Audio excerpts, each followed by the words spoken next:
how important is using goal balancing in your opinion? I set a goal every time I work on a person. I shouldn't say I set a goal. I do goal setting with every person that comes through my door. Okay. And what modalities, when you're working on someone, what modalities are you do you have in your sort of toolkit?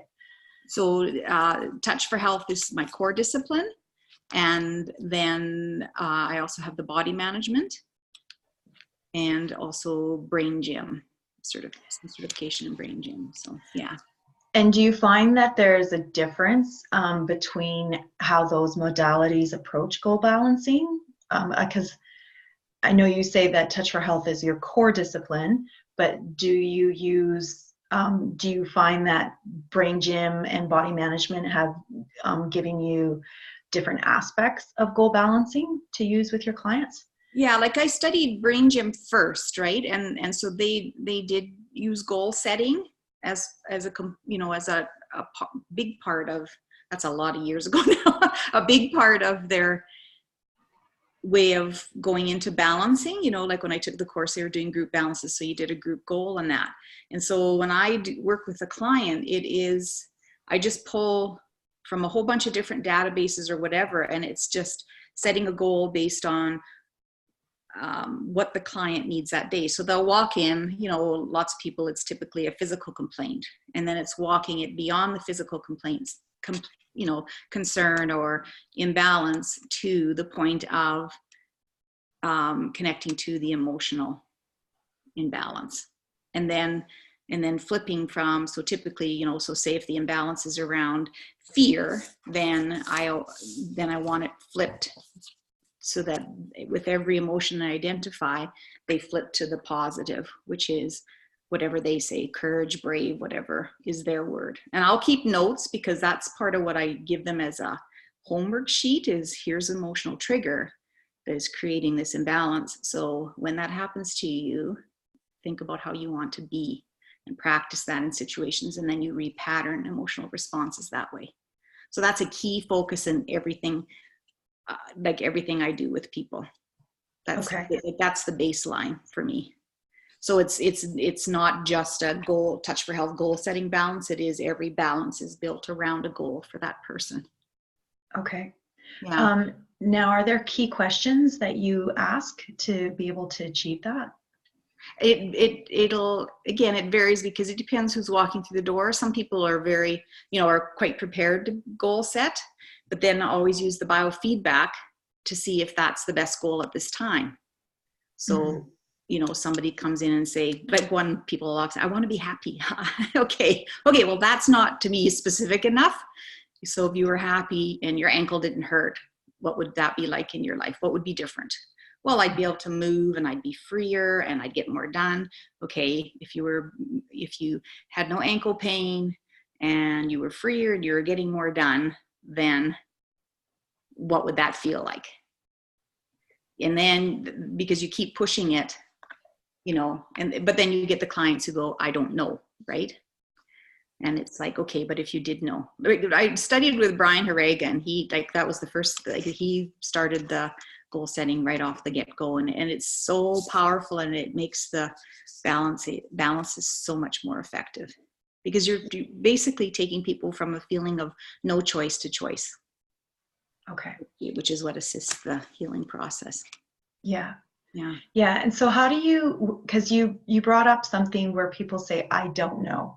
And that seems to be really common with clients, that they're just not in tune with either what they're feeling or what they're feeling emotionally or physically, that it's kind of going, well, I don't know where this started, or I don't know what this might be about.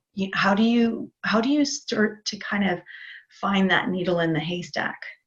So again, it's through questioning around. So, and if they've really, like, there's some people that they just hit the wall and they're just not, open to it at all. And then I use the different databases to use the body and the biofeedback system to identify. So you can use the 5 elements chart, right? And go, okay, at this time around this issue, they walked in the door.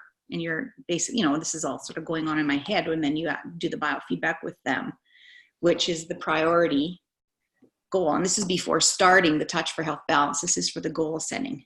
And then, okay, so it's going to be under the fire element, blah, blah, blah, blah. Which one? Triple warmer. Okay, it's about solitude. Okay. So then I try to pinpoint it down, or it's about despair. So what's the opposite? Then once I've identified that through the biofeedback, I'll say, so to you, what would be the opposite of despair?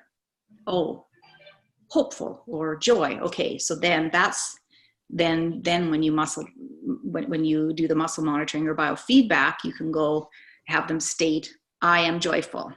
And if it goes weak, that means it's a good goal because they're weak in it, right? Yeah. Right? If it's strong, well, they already are joyful around that particular situation. So then if it goes weak, then my next question is this the best goal at this time? Yes or no? Do we need to add to the goal? Yes or no? Do we need to take away from the goal? Because it may be I am completely joyful, or I am physically, mentally, spiritually, and nutritionally joyful. It may be. So you just build it until it's like, okay, I'm joyful is a week, but the goal itself, the biofeedback test says this is the best goal at this time. Okay, so you differentiate between that. That is kind of like, this is the best goal, but the wording on it needs to be adjusted. Maybe may need to, everything is just ask, right? Yeah. Because the better I've been doing Touch for Health for 20 years, and when I do a good job of goal setting, the balance, like it just is. And then at the end, of course, you recheck. And I tend to, well, I recheck all the emotions, Okay. so if I'm doing a Touch for Health, the Touch for Health, whatever sort of balance in Touch for Health, say the stomach meridian is not clearing easily, it's, working on it, it's not clearing really, then I'll identify those particular emotions. Okay, empty. What's the opposite of empty? Full. That's all you got to do. You don't have to go into anything else. I have my big poster. I put the little dot on the chart so I don't forget what they've said. And then at the end, I test that, because I am empty should be strong, and full should be strong, right? Everything should be locking strong if you've gotten to every level of the emotional imbalance. And then the body feels great, and people go, what? I've been struggling with this for years and years, and you shouldn't be able to fix this in an hour. Oh. Yeah. So I was wondering, what muscle do you find that when you're doing your muscle monitoring, do you use the anterior deltoid, or do you use supraspinatus? Or, like when you're doing the goal balancing part, do you use a... So that too depends on the person. I typically start, I chat with people a little bit, but then and explain a little bit about how what we do, takes place, and then, I'm really clear. There's no right or wrong. Whatever you feel is what we need to pay attention to for your balance. And then I usually get them laying down on the massage table and use the legs. Okay. Because I usually find that's one that people, doesn't matter how strong, like it's clear to them. And so you're using the quadricep then? Yeah, and then I'll usually start, if they're not familiar with the biofeedback monitoring or muscle monitoring, I'll start with just, okay, I'm going to demonstrate that and have them say out loud, yes. Okay, can you feel that? And people who've never experienced before are going to kind of go, yeah. So, and then I'll say, now say no, and they'll go, what?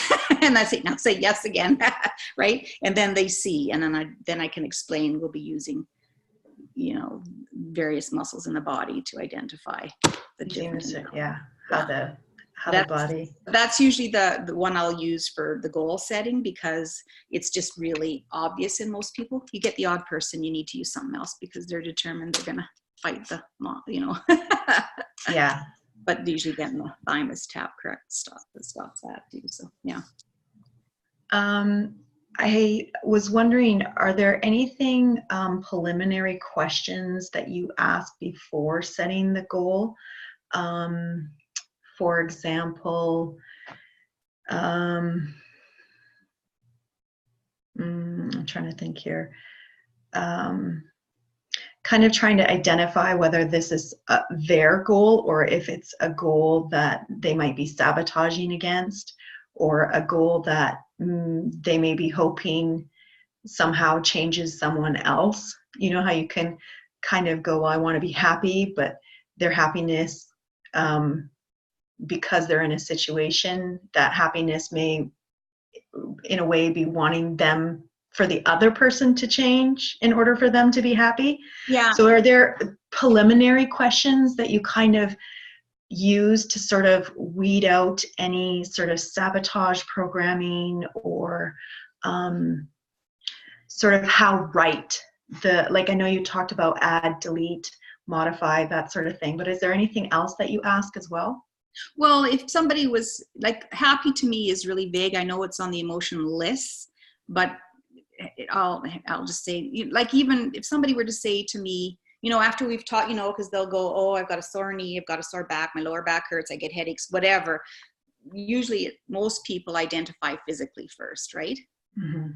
Or else they just are totally messed up. But if somebody were to say to me something as generic as that, then I would question, well, what would that feel like in your body? And then you'll get, well, I don't know. But if you did know, what would be, if you were happy, what would be different? Well, and then it's them, right? They say to you, well, then my boyfriend would be doing whatever. Well, then it's not about them. But they do, I don't know. I don't know that I've ever had that happen. Okay. Because it bringing it back to their attention to themselves. Mm-hmm. So whatever they come through the door through, because that again, that's all any of us can do, right? And I think with most people, what I really emphasize is there is no wrong answer. There is no wrong answer, and there isn't anything you're supposed to be feeling. The big thing is we're both during the process need to be paying attention to what you are going through in order to give you the best balance and get everything. Yeah. Okay. Do you do any like preliminary like switches, zip up the meridian, like central meridian? Do you do any of that before you do the goal balancing statement process? Or do you do the goal balancing statement process and then do sort of the water test, like hydration, right, left, brain switches, central meridian, zip up, like some of those things typically in Touch for Health that are kind of like preliminary steps before you do the full balance? Yeah, and because of the training, the training I received in working with the body management. So again, I've got no steadfast and firm pattern for anybody. I think the goals, the talk to chat and the goal setting is the first thing I do. Okay. If somebody's really, really stuck, then I will do some, I try to always remember to test the cranial before I start a balance, because if the cranial's locked, then nothing holds, right? And then as part of the body management, I always check the hips and the spine, but that's after the goal setting. To me, the goal setting is the first part of it. Yeah. Okay. Because as you go into, the Touch for Health or whatever, there's other things that you bring into the balance. Like one really cool tool that I use for the people that are really stuck is it's called the behavioral barometer from the 3-in-1 concepts. And it's just it's just another database, but it lists choice. So it's at conscious, subconscious, or body. And it's the coolest tool. And so your muscle test down to, conscious, subconscious, body. Okay, it's in the subconscious. Okay, hostility, fear of loss, grief, and guilt. Oh, it's fear of loss. Okay, in there, then it's like, okay, disappointment. So the opposite of disappointment in this chart is bold. I am bold. Then I test I am bold. Okay. And you see if that's something that's strong, then, and if they unlock on that, then you use that. Yeah, and then do I need to add to this, because there may be some of those other emotions, and then it'll guaranteed without fail it links to what happens with the Touch for Health. Like it's without fail, like it's mind blowing. Yeah. Yeah, the body knows. The body knows everything. When in doubt, just ask, right? Okay. Then I guess the other question that I did have kind of is goal sabotages. Is that something that you use through your menus, through the different modalities, that kind of comes out, or do you use it through questioning skills, that the person might be sabotaging the goal that might be working for them, or is a good goal for them? Yeah, I think like I just use the questioning, because if you just keep, you know, encouraging them to the point where it's the one it's supposed to be, the body will tell you. Mm-hmm. And then, like I said, in the process of doing the balance, there'll be other emotions, you know, so we've set a goal of I am courageous or I am complete or whatever, as you're going through the touch, whatever touch for health balance you decide you're going to do, you know, that the body tells you to do. Anything else that sticks, I add that to that list of emotions that I keep track of to double check at the end, because they should all clear if you've brought it in. And it's just like stacking, like really I'm stacking things. Yeah.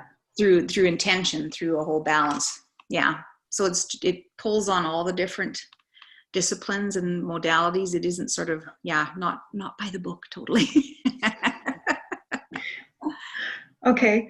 I'm trying to think. I don't have any other questions, so we could go to what you were kind of mentioning before. Yeah. We're at 2:22 now. But before we do that, just to share with you the other, because as I read and study things, I try to develop references as databases, so that when you're asking, like, you know, then it's sitting there and you can go, okay, should I be using this, or this is my tool to start, right? Because sometimes chakra, and then from the from the chakras you can, you know, I've got a chart that shows here's what the chakra is: in balance, out of balance. Sometimes I go to the Touch for Health complete edition and just go, okay, what am I doing, and find, and then it's a metaphor. And it's still like there's something that will give you a starting point. So right now, because my thing I'm getting excited about now is frequencies. And so I'm pulling together the solfeggio scales and so notes and chakras and the color frequencies all into one, with the emotional or so I've pulled about 3 different things, and I'm creating my own little database that has all of those on. And then I'm going to get myself some tuning forks too, because it's really fascinating. That's why I was pushing for us to add color to because the color frequency is huge too. Yeah. Right? Yeah, because Touch for Health has a bit of a color balance there too, that they're using emotion from. Yeah. And from my experience, that was actually one of my most powerful balances. And I use, like, that's the thing, is like when I do a balance, it's not one, I'm not doing a time of day. I'm doing wherever the body takes me. Right. Yeah. You know, and lots of times with kids, color, you know, you get kids and they'll go, what does the color mean? The color means something, right? And then it's like a whole, because lots of kids are still, you know, they've not shut down. They're still seeing that, but nobody's talked to them about what that means, right? Yeah. It's like, oh, every book I pick has blue around it. Yeah, there you go. Right? Yeah. Yeah. Is there something that you were hoping that maybe I would ask but didn't ask, like question? That if you were interviewing the other way around, that you would want to have asked or want to be asked? Well, I think the only other thing I'd say is my goal in goal setting is to capture as much of the emotional triggers in, so you know, you'll have your primary, but it's always layered, right? We're like Shrek, right?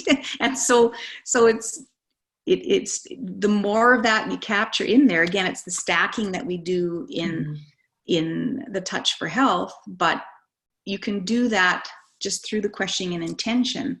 And then all of the stuff that we have attached to all of those different layers is brought into the balance, and it just, like you can clear so much without a whole, like it's you know, so simple, But so, like, seriously, people who for 30 years have been, you know, or stuck in a rut. I had a lady 2 weeks ago, new client, and, you know, diabetes, 30 years stuck in a rut, doesn't want to cook for herself. You know, a friend told her I was a good cook. She originally contacted me to cook for her. And I said, no, I won't cook for you. I'll teach you how to cook, but I'm not going to cook for you. You know, if you want to do cooking classes, we can do that. And we'll do, you know, one balance on her. She emails me and goes, I am the most relaxed I've been in 30 years. And I got my recipe books out and I'm going to start cooking. I've made a goal of cooking one meal a day for myself. One balance. Yeah. Yeah. So, and I'll see you in a little while, she says, when I need another balance, right? Yeah. Yeah. So, yeah. So intention, goal setting, intention. It's like, you know, be like, yeah, that's the biggest teaching for people is be impeccable with your thought, your words, your deeds. And that's what a balance is all about.